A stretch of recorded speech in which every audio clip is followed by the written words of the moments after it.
What do abandoned hot springs, aliens, and mining have in common? Well, it starts with a road trip. If you've ever heard of Area 51, then you know it's secluded. The road is a long one without much out there.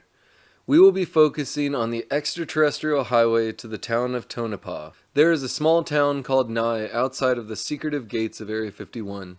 Many travelers have reported strange occurrences of unexplained objects in the sky.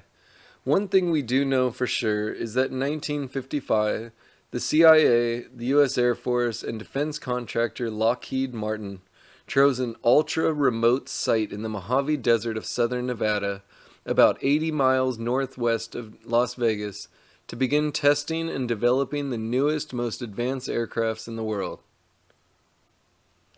Who can say for sure if those strange lights in the sky can be explained by the advanced aircrafts? For the time, though, there was no other planes in the world like some of the amazing aviation put through its paces at this base.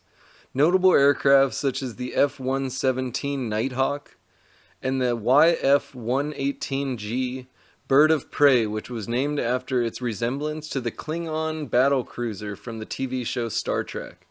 Who can say what is really going on? One thing I can say for sure is that it's a beautiful drive. If you're looking to clear your mind and drive, this is a great trip. When you hit the end of the extraterrestrial highway, you'll notice something very strange.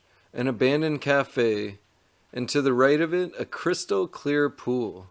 The natural hot springs bubbles out of the ground at 160 degrees. The water travels down a small stream where it can cool down as it reaches the pool. In the pool, the water averages 104 degrees. The hot springs is high in silica and magnesium and has a slight tone of sulfur. Natural hot springs have been sought after for centuries. The high mineral content and warm temperatures help alleviate aches and pains and also helps with skin conditions. Unlike most hot springs, though, that are turned into resorts and spas, this one's a little interesting, and the story goes all the way back to 1864. The original settlement served as a stopover for stagecoaches in 1866. Because of the shortage of timber in the desert, the original structures were made out of stone quarried from the surroundings. They've held up very well. Nearby, in a little place the Native Americans called Tonopah, a man named Jim Butler discovered silver and gold in the area, driving more travelers to the area with hopes of striking it rich. Back to the stagecoach stop in Warm Springs, you can see old homesteads, a horse corral, and other structures from the era.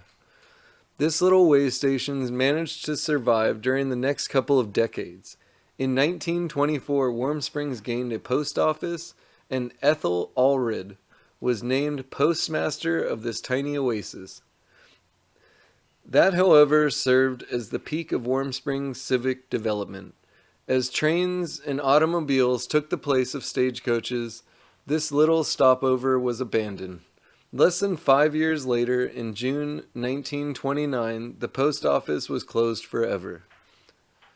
Warm Springs wasn't abandoned, though. Even before the stagecoach stop, the Fellini family were running cattle out of the area since 1864.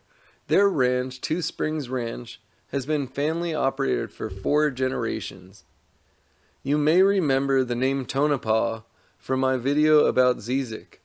In 1970, 60 miles west of Warm Springs in the town of Tonopah, had a second mining boom which brought new business to the area.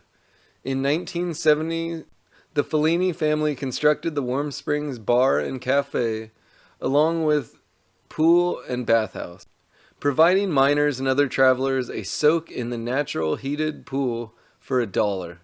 The establishment was short-lived, and in the early 80s, the mining boom was over and the family closed the facility for good. Currently, the pool is closed for travelers and is part of private property owned by Anna Fellini and her husband, now the 4th generation of ranchers. Because of liability reasons, they can't make the pool available for travelers. Having experience as a manager at a hot springs resort, I naturally wanted to see if I could bring life back to the property and spoke with the owner. The opportunity for the secluded hot springs can bring visitors from around the world for a soak. The natural beauty and healing waters is so enticing. However, the ranch desperately needs the water for their cattle operation, and it is not possible to open the facility at this time. With the limited resources in the desert area, who can really say if it'll ever be reopened? For now, the beautiful healing water sits behind locked gates, and we are on to explore and create other things. I hope you enjoyed this video. If you did, please like and subscribe. Next, I will be exploring another old mining town. This one's on Route 66. I hope you tune in.